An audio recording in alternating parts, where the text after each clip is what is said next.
What's up, everybody? Gerald Brown here for another episode of Heavy in the Paint.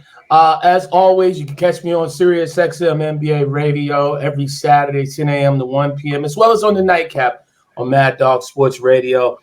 Getting the opportunity to start talking about just obviously the world of college basketball, but also sprinkling some NBA.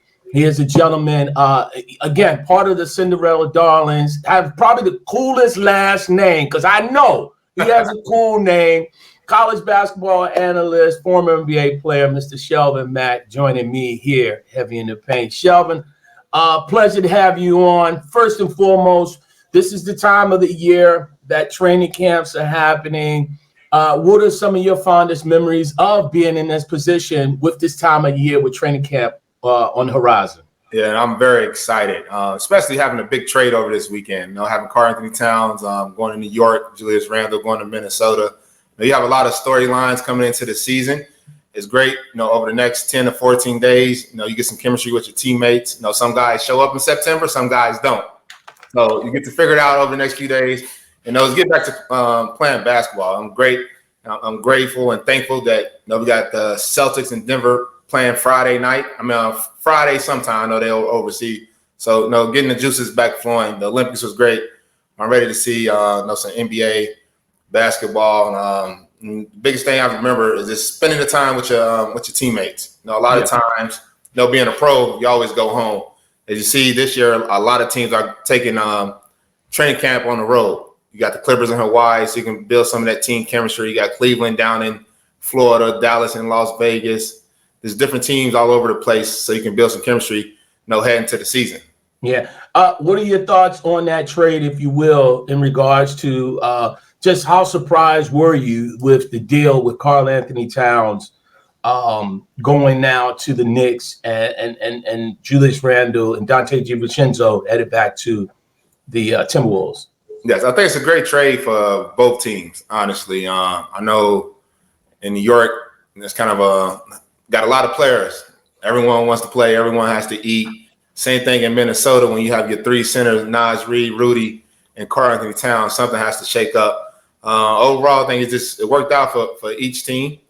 I'm anxious to see Julius Randle in a different role, also playing alongside a bona fide superstar and Anthony Edwards. And then seeing if Karl-Anthony Towns can come in and kind of fit in, with the grit and grind of the New York Knicks. Yeah, I'm going to say it since you gave the politically correct answer. I still have my questions for the Knicks. Yes, I used to be a former ball boy for the Knicks. And again, a lot of history with the Knickerbockers. I still have my reservations because, again, you're talking about Jalen Brunson being a pick and roll guy with Isaiah Hartenstein, Mitchell Robinson, those guys rolling to the basket, having those lanes to, free up and attack the basket. But now you bring in a guy that's a pick and pop guy, where now he's a guy that's going to be on the perimeter. And yeah, look, when threes are going, it's going to be beautiful. But now that pick and roll is not there. And then on top of that, from the defensive standpoint, you had guys in Hartenstein, Robinson, defenders, rim protectors. Yes. Karl-Anthony Towns wasn't that in Minnesota, and that's not a knock against him. But it's going to take some time, and I just wonder, especially being in the New York tri-state area, Knicks fans, they're expecting the championship to be won on game one, number one. They don't want to hear about him having an adjustment period, all that stuff. It's win a championship on game one. They don't want to hear no slumps and stuff like that. So I'd be very curious to see how he handles, but more importantly, adapt to that type of scenario. Yes, I say the good thing for him with Coach Tibbs, if you're in the rotation, you're going to play the whole time. So he'll be able to figure it out. Coach Tibbs is a great defensive-minded coach. I think he'll put Karl-Anthony Towns in situations to be successful. But as a guard, you love playing with a big that can spread the floor. As you see this past year with Boston having Porzingis and also Al Horford, it just gives your guard so many opportunities to get downhill, touch the paint, kick it out for threes. And I think a lot of people are forgetting about OG. OG's a very talented, gifted player. It allows him to get downhill. Well, Hartenstein was a major piece for them last year. I think he didn't get a lot of credit from fans, but with the payday, he got a lot of credit for. Everyone understands he's putting in the work. And that's all that matters. You know what? He got credited where it really, really counts, and that'll be in his pockets. Let's switch gears and get right into this college thing. And Shelvin, you know, big fan of your success and accomplishments at Butler. And, you know, I recently just been having a lot of conversations because the dynamics that are in college sports is one that sort of, in a sense, trickles down from the NBA down to college. And I got to say it, you know, great friend of mine's little brother, Penny Hardaway, you know, in Memphis and stuff. And just seeing the landscape of everything that's going on in college basketball. And really it stems from college football. Just recently, Gonzaga now goes to the Pac-12. They don't have a football team. So, you know, I'm trying to figure this out. And it's really sad because what we're witnessing is really the destruction of essentially college basketball and maybe college, you know, sports where you got to have a football team. And it's sad to say because your alma mater is a part of the Big East right now. Yep. And I said that there's a possibility between the next 5 to 10 years, we could see potentially the Big East no longer existing when you look at just the landscape of all these institutions with football programs trying to clamor to get into these Power 5 conferences. When you look at this thing, starting with the Gonzaga situation, going to the Pac-12, it's great for basketball, but they need a move to really attract for football programs. When you look at the overall landscape of college sports and college, mainly college basketball, how taken back are you at just how much movement has been made? And really just geographically, it doesn't even matter. Yeah, it's been a lot of movement over the years, especially my 3 years of covering college basketball. Return from overseas, coming back, getting into the transition. Even you can go all the way down to the players. Players are leaving universities left and right. The alignment is kind of crazy to me. As you know, I live here in Atlanta. I'm driving down to I-75 and I see a California billboard. And they're in the ACC now. So they're trying to get the fan base up here. It's just very weird to kind of see that. But I think it's overall it's going to be great. You're kind of getting all the best teams playing against each other. As you can see right now with college football, you got Georgia versus Alabama. The following week, you might have Alabama versus Texas. This is things that people want to see. But it's going to be kind of different with the Big East being one of the conferences that does not have a football team.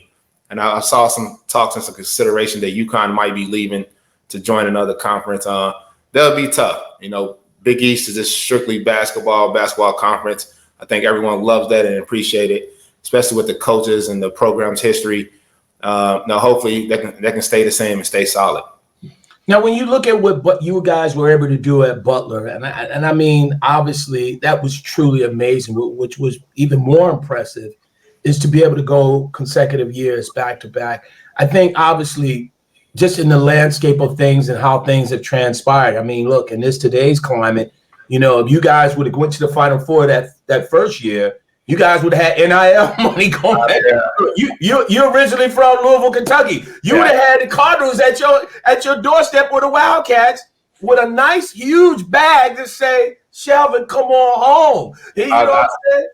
I tell Coach Stevens all the time, if we had NIL back in the day, I would not be here at Hinkle Fieldhouse. It was when you look at that, what was the key ingredient for you guys to make those two improbable runs and really get a stone's throw away from winning the championship?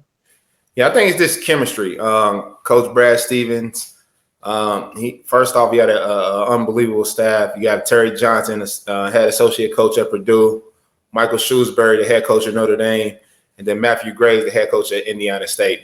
Hearing that alone lets you know the kind of caliber coaches he had on staff. Then also like recruiting your players. I know you've seen a lot lately with Dan Hurley. Is I don't recruit the players, I recruit the parents. No, the parents is good.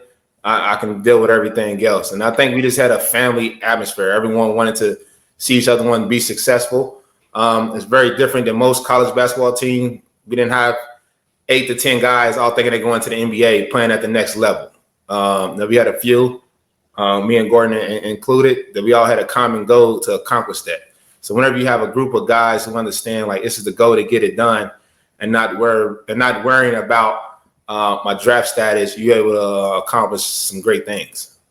Yeah, you guys went in there, but come on, Shelvin, give me the real, man. Come on. You running for office or something? How do you guys lock in, make that improbable run to the Final Four, and come back and follow it up? Because now you guys go from the hunted to the hunters, and you're not surprising anybody.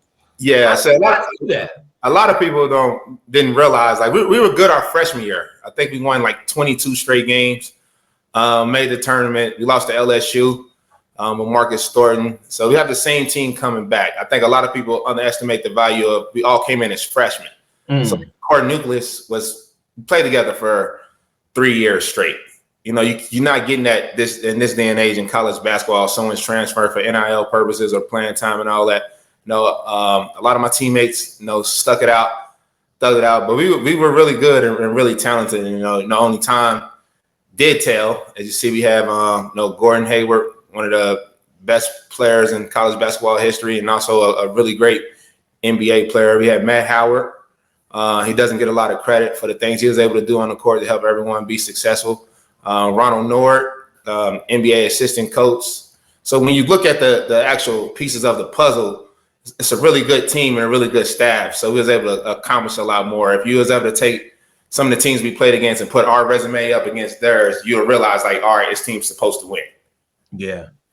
No, I mean, look, clearly the success you guys had really pole vaulted you guys going into the Big East. And I'll ask you, when you look at a school like Butler, and I mean this no disrespect at all, do you think in the current landscape, in the current climate that we're in, do you think that we would be able to see something like that once again, just with everything that has transpired in college basketball in general? Yes, for sure. We saw it a few years ago with FAU, Florida Atlanta getting to the championship. I think with all the transfer and NIL, it kind of even the playing field, I would say so. Instead of, I tell people all the time, like back in the day, you have your Power Five, the big schools, they all had the practice facility, the chef. Now every school has that. So like now it's about the money. Is the coach going to make you better? Now we all on an even playing field. This year is going to be great with all the teams playing, team stack. So I think the playing field is very, very equal. Butler coming from the Horizon League to the A10 to the Big East. It's definitely been a transition, and I think we're on the right path to get it going. If you remember, 4 or 5 years ago, we was ranked top 5 in the country playing in the Big East. Yeah. Some points you have up and down years, and that's kind of where we at right now with the transition. Yeah, but do you think that we will see a team be able to accomplish what you guys did in terms of just going back to back? Because, look, Florida Atlantic, obviously had that run and get to the Final Four and stuff like that, and then obviously following it up. But at that point in time, their head coach, Dusty May, became a hot topic, a hot, commodity. And now he's at Michigan, and everybody just obviously went their different directions and stuff like that. So just based upon the NIL and its success, do you think that we will see a team that's able to do what you guys did going multiple years back to back to the Final Four? Or is that a thing of the past? I think it's going to be a thing of the past with the NIL situation. Our whole situation was very unique. This even going to the Final Four, going back the second year, having our whole team intact. And I left. The whole team came back. Brad Stevens was there. A lot of times these coaches leave once they make on a deep run. As you see Dusty May going to Michigan.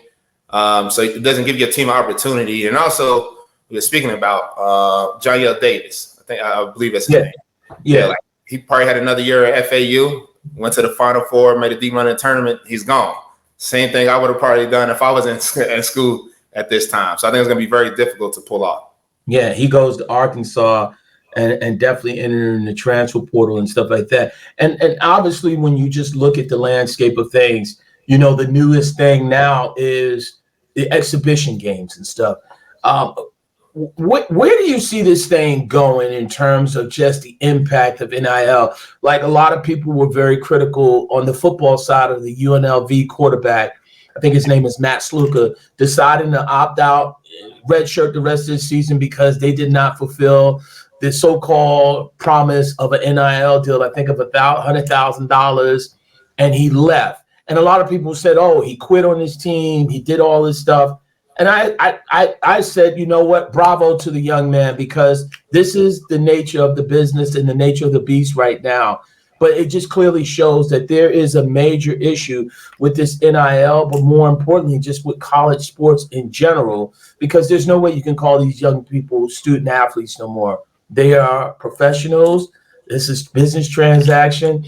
But where do you think we would ultimately end up with the NIL, and obviously combined with the expansion of these Power 5 conferences? Yeah, I think it's going to turn into every team having a salary cap. You have your 15, so they moved it from 13 scholarships to 15, and you kind of fulfill your roster out that way. You can have 15 players if you want to, or you can have 10. You can allocate the money to another player. I think it's the best way you can probably handle that. The UNLV guy, I saw that. I also saw the running back step down as well. I'm very familiar with this. Playing 2 years overseas, you kind of see this a lot with players and teams not filling their obligations.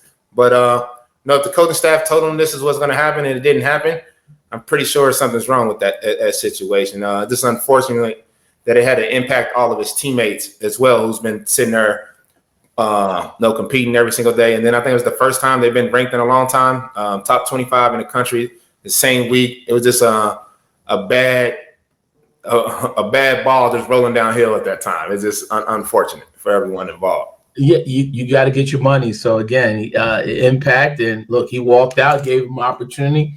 They didn't get the money and stuff. Going back to your journey and stuff like that, from your basketball journey, obviously leaving school early, going into the NBA. When you look back on your NBA experience, what are some of the things that you walk away from? Not only getting there, but obviously playing and staying there, I believe, 8 years and having a tremendous experience and stuff. What is your biggest takeaway from your NBA journey? No, just my relationships. I was fortunate enough to play for like Hall of Fame coaches. Played for Frank Vogel, Coach Bud, Taylor Jenkins in Memphis right now. Charles Lee, the head coach of the Charlotte Hornets. That's one of my guys. Darvin Ham, Flip Saunders. I was just JB Bickerstaff. I was just fortunate enough to play for a lot of great coaches and be able to pick their mind and see the game in a different lens in the way I was taught and how I was brought up. But also relationships. I still have relationships with a lot of my teammates to this day. As we all get older, have kids, seeing each other at AAU tournaments, little league football practice and stuff. It's just something you just don't get unless you playing it in the NBA and you're in the locker room. And we have a unspoken language. We all understand what everyone's going through, with the retirement life. So still get together, try to play, hang out, create that locker room vibe. But that's the one thing that I've gained most from that. Yeah. Who was your rookie? Who was your vet when you came in as a rook? So my vet was Rashard Lewis. Oh, okay. Rashard Lewis and Roger Mason. I still talk to those guys today. I see him. Rashard Lewis has his AAU program. His son plays basketball, daughter plays softball. He's really involved. And then I see Roger Mason in New York often, on his journey, in the NBA. Yeah, that's good.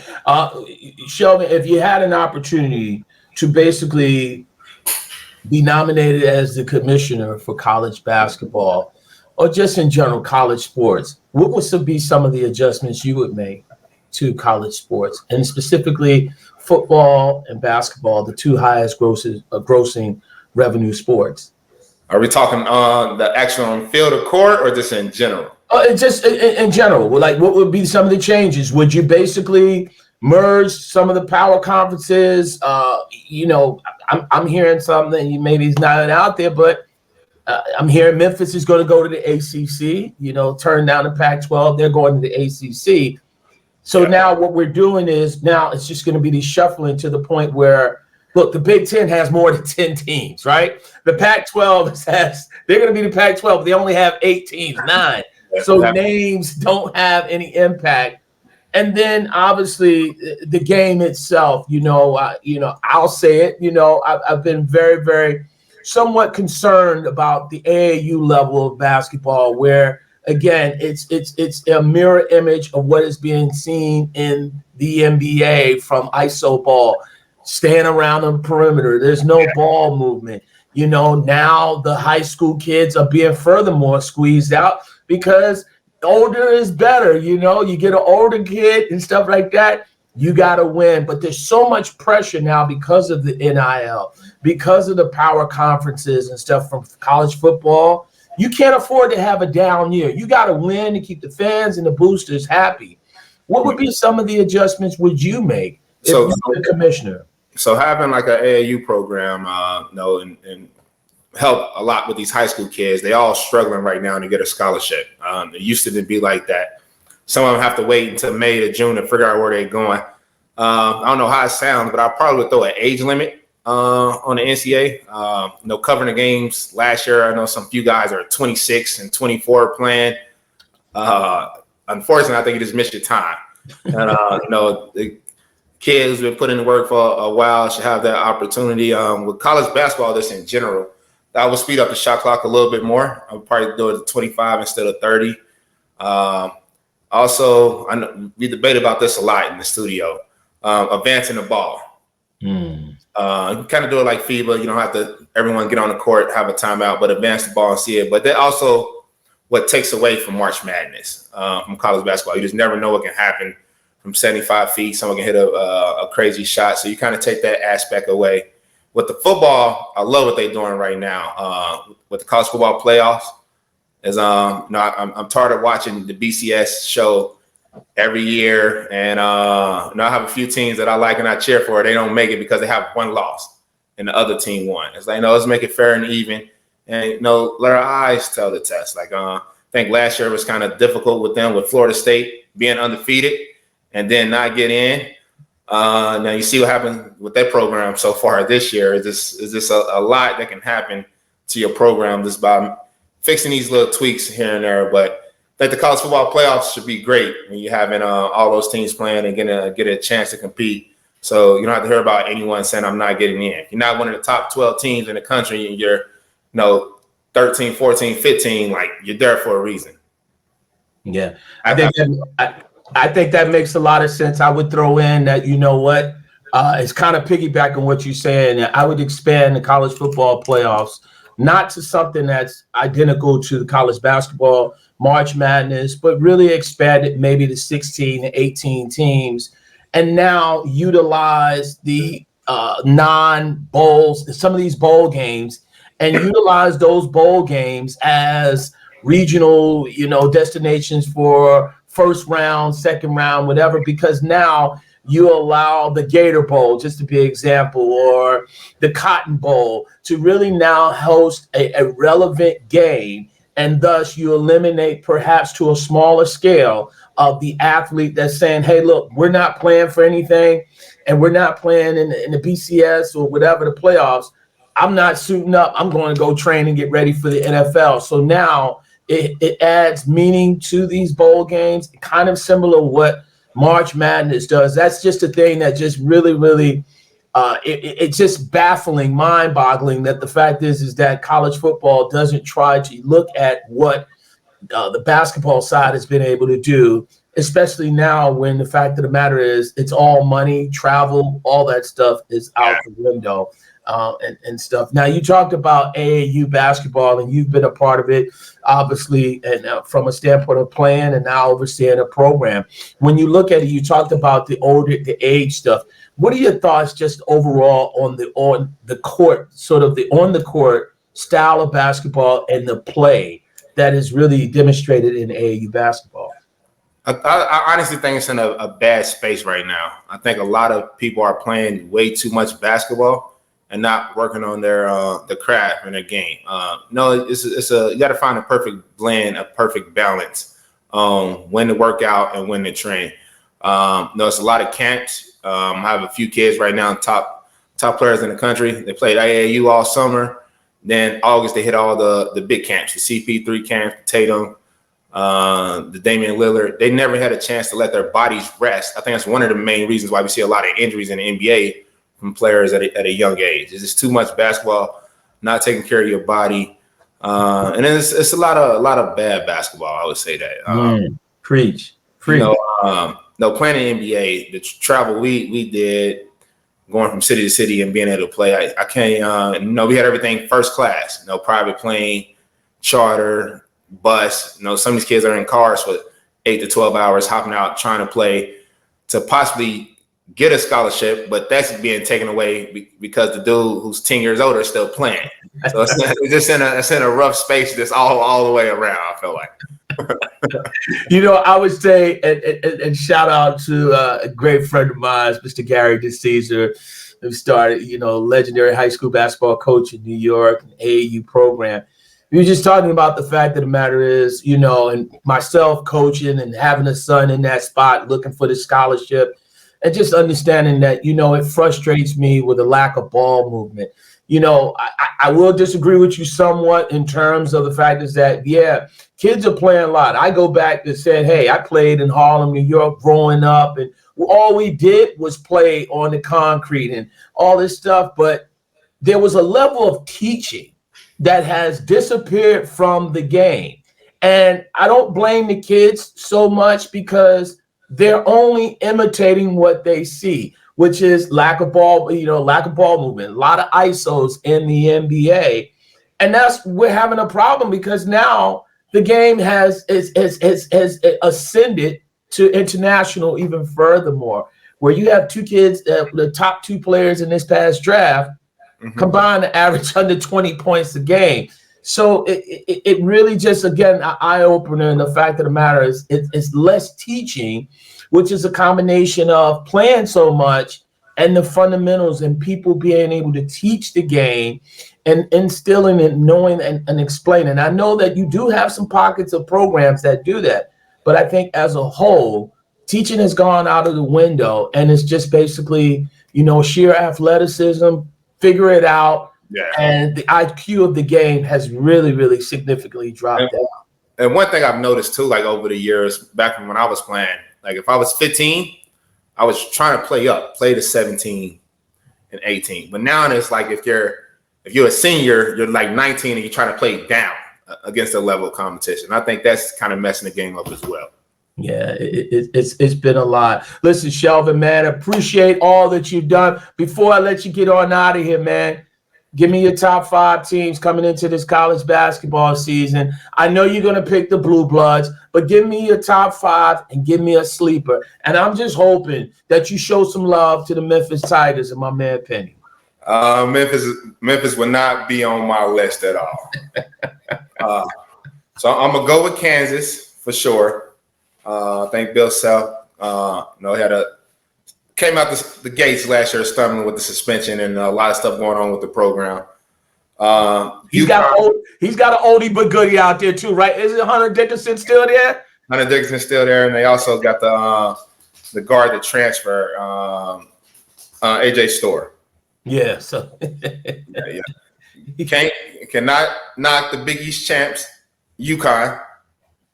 Coach Hurley has those guys rolling, and Alex Caravan coming back. I think he's a big piece to their team, the glue, keep everyone together. But also, working with CBS, I do a lot of late night games at the WCC. So it's a guy that everyone's going to see him this year, Aiden Mahaney, coming from St. Mary's. Really, really good, tough. I love his game. He can do a lot of things on the court, putting people in position to be successful, whether it's hitting the pocket or scoring himself. Duke, you're gonna see what all the freshmen are about. We're gonna see. I have a kid there as well. It's gonna be very interesting to see Cooper Flag dynamic and now the tensions likewise when Zion was there. And then who I'm going with is Alabama. Ooh. I just love the way they play. Get up and down the court. Mark Sears, lefty, baby Jalen Brunson coming back. He's special. They have a few transfers coming in, but the guy averaged 20 points a game last year. I want to say he was a 180 guy too. like 50, 40, 90. He's very, very, very talented. And just have that experience, having players back in the same system and the way they play is up and down. They had a chance to win it all last year, making it to the Final Four. And my dark horse. Don't say Arkansas, please. Come on, don't do that. Hey, the odds are stacked against Coach Calipari. I think he can be able to pull it off. Trying to see. I always like Marquette. I like Shaka. Cam Jones. Another veteran point guard come back, lefty. I think he had kind of a down year last year with Tyler Kolek being there, but with him being gone, I think he can step into more of a dominant ball factor lead guard.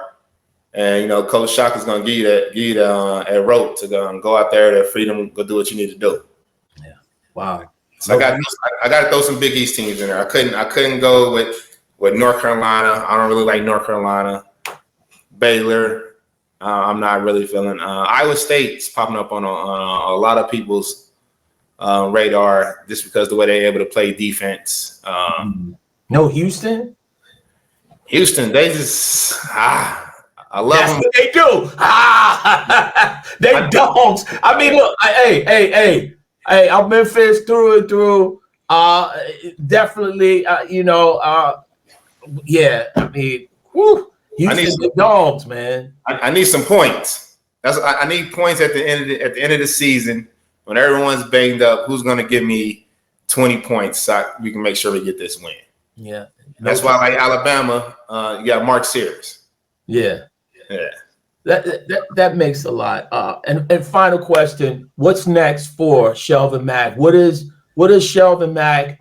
What does Shelvin Mack aspire to do? Obviously, you're doing a great job on the broadcasting side, playing in the NBA, and obviously having the AAU program. What's the name of the AAU program? So I used to run on TSF, the Skills Factory. I'm no longer a part of it, but I had it for about 5 to 7 years. Had a lot of great players come through. Also did a lot of pro training. But right now, just focusing on myself, trying to be the best analyst I can be. Just grinding it out, doing a lot of research. Tap into the job. You don't understand how much reading you have to do to keep up with things and pay attention. As a player, people's always interviewing you. You never know like how they come up with this question or why. Now I'm on the other side. I'm able to see that. I've just been blessed to still be around the game and part of the game. I missed the locker room, cracking jokes, people showing up late, this and that, hanging out with your friends, team dinner, but trying to stay around the game as much as possible. And then also coaching, have my coaching debut, coaching kindergarten and second grade football. So I'm working on my Nick Saban approach right now. So that's what I got planned for the year. Hey man, hey look, hey man, don't be having those kids out there running the wing offense and all that stuff. we got the Wildcat, and if you fumble, you got 10 up downs. Oh my goodness! Listen, Shelvin, big fan of yours, man, and what you were able to do on the basketball court, especially in college, and seeing you play in the pros, man, and. Now you're on this side of the mic and stuff. I definitely really admire what you're doing, man, and keep doing it, brother, and do it as long as you can, and definitely ascend as high as you can and reach for the stars. Always a pleasure. We got to get you, Rick Mahorn, and I got to get you on the Bottom Line Sports Show on Sirius XM and stuff like that. And don't be afraid, because if Rick the bad boy say something, he might be aggressive. But you know what? Rick ain't like that no more. He the bad boy, but he the soft boy right now. Yes, sir. I can't wait to get on the show. Always a pleasure, man. All the best in what you do, man. Yes, sir. Thanks for having me. Anytime. Shelvin Mack here, Heavy in the Paint. Hey, everybody. Gerald Brown of Heavy in the Paint. Also, you can catch me on the Bottom Line Sports Show. Make sure you subscribe, hit that subscribe button. So the week 4 takeaways. Miami Vice, they need help. They have a major problem, and the best way to solve this problem, go get a quarterback. Ryan Tannehill is out there. Look, take a flyer on him. Look what's happened to Joe Flacco in Cleveland and now in Indianapolis. You could possibly save your season. The Dolphins, you have major, major problems. And at the end of the day, you got to have one foot in the present as well as one foot in the future. And Ryan Tannehill solves that problem right there. Number 2 is Jaden Daniels, the real deal. As of right now, 4 weeks in, I got to say he's perhaps maybe that rookie of the year. But the biggest test is they play in a weak conference. Can the Washington Commanders beat the Dallas Cowboys and at least give them some type of pushback since Philly, the Giants, haven't been able to do so? My next takeaway, Sam Darnold. Talk about a reclamation project. Everything that went wrong in New York with the Jets have gone nothing but right with the Minnesota Vikings. He has set himself up for a nice payday if he continues on at this time with them. It all plays out well. And then last but definitely not least, the roar has been restored in Detroit. They are headed for a nice situation. I can't tell you, but, I'm picking them outside of my beloved Tampa Bay Buccaneers. The Lions are going to be a very difficult out. Yeah, they got to get some things squared up in their secondary. Terry and Arnold, their draft pick, with the pass interference calls. But you know what? That offense, very, very scary. Make sure you keep it here. Week 4 takeaways only on Heavy in the Paint. Peace.